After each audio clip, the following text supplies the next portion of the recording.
welcome to my office. I'm Dr. T. So today I'd like to talk about categorizing stuff.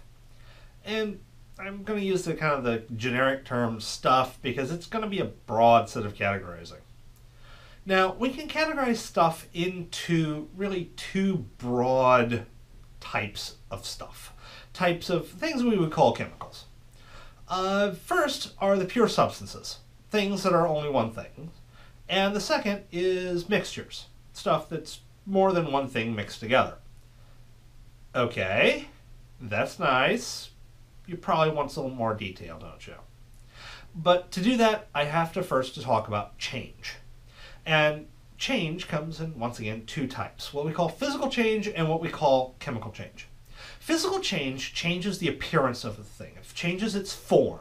This would be slicing a vegetable, melting ice, boiling water. But it's still the same stuff. It's still the same substance that you have. If you melt ice, it's still water. You could freeze the water and you would have ice back. It hasn't inherently changed. The atoms building it up are arranged in a certain way, and they're still arranged in that way. They might be separated from each other or moving around a little bit differently, but they're still the same atoms arranged in the same ways. The opposite, or not really the opposite, but the alternative to physical change is chemical change. In this case, we have rearranged the atoms.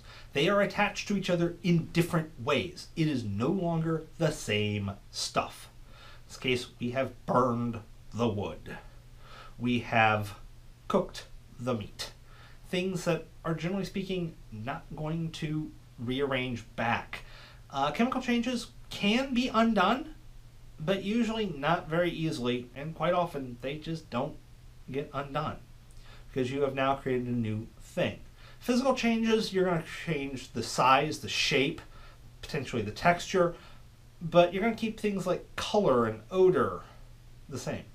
Chemical changes, everything is up for change. A mixture can be separated by physical changes. You don't inherently change the nature of the substance. You could, say, filter them. Run the mixture through a membrane or porous material, and some stuff goes through and some stuff does not. Alternatively, you could boil the mixture. Some of the mixture would boil off, leaving other parts of the mixture. Whereas a pure substance, no physical change will separate the atoms apart from each other. Now, pure substances can be in one of two different types. First, elemental. Elemental pure substances are only one type of element.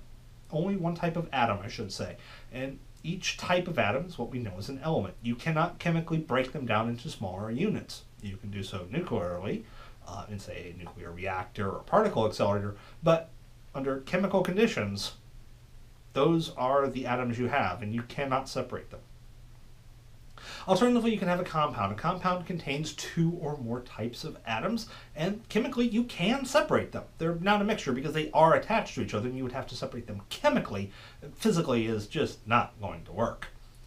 Now, mixtures also come in two general types. Homogeneous and heterogeneous. The genus in both of those stands for mixture or substance. The homogeneous ones, homo meaning same, looks like one thing. It appears and behaves very much like a pure substance, even though it is actually a mixture. The classic example would be something like seawater. The salt is dissolved in the water.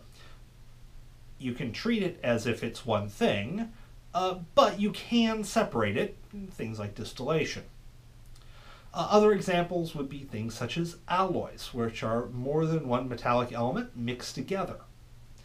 One of the key tricks of sorting out compounds from mixtures is that compounds are going to be in fixed ratios. If you've got water, you have one atom of oxygen for every two atoms of hydrogen. No other arrangement gives you water. Any other arrangement, you have something else. Whereas with an alloy, I can have brass, which would be copper and zinc, and I can have copper and zinc with virtually no zinc, or I can have quite a bit of zinc. In fact, if you go try and purchase brass, the next question is, what blend of copper, zinc, and other metals do you wish in your brass? Likewise, salt water can have a little bit of salt or a lot of salt. The difference between saline and brine isn't the difference in what's in there, It's a difference of how much salt there is for the amount of water. Heterogeneous mixtures, hetero meaning different, are once again a mixture, but in this case you have discrete clumps. You have a mixture that has, say, water and noodle, and they're definitely separate. They're in clumps. This can also go through things such as mayonnaise, which is going to have oil droplets and water droplets, and those are mixed together, but they are in their own separate droplets. Fog is another case. Typically, homogeneous mixtures are going to be potentially colored, but clear, so you can see through them. It might be a dark color. They might absorb light, but they're not going to scatter it. Heterogeneous mixtures tend to scatter light.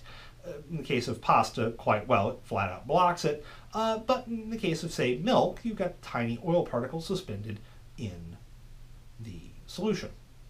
And those tiny particles tend to scatter light pretty good.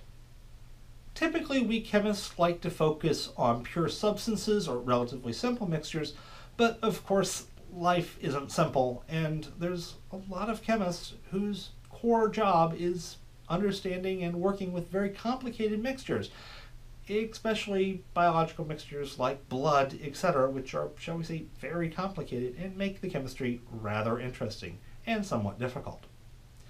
With that said, I'll go in more in depth of various chemicals in future videos. Until then, I'll see you around.